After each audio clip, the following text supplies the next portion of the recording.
bismillah alhamdulillah wasalaatu wasalaamu ala rasulillah. jàng nañu benn dog ci ñaan bi, nañu jël léegi dog bu ci topp. la hawla wala quwwata illa billah. doole amul. xawla mooy doole. la hawla doole amul. wala quwwa ak mën-mën amul.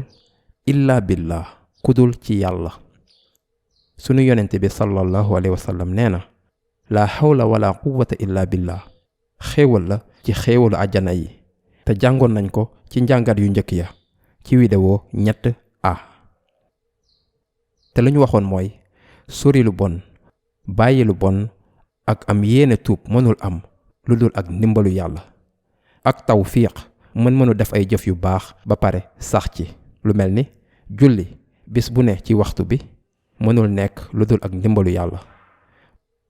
bu ñuy teg plan ngir mbir mu am solo, dañoo war a wax sunu biir la hawla wala quwwata illa billah. ndax wër ci feebar, am kaarange ci ñàkk ak jafe-jafe, wala am ndam ci liggéey, ak ndimbalu yàlla rekk la mën a nekk. ñëw leen xool ndesanquran.com ngir jàng alquran, jàng tajwid ak dégg alquran ak jàng benn ak benn. jazakumullahu xayr, wasalaamu aleykum.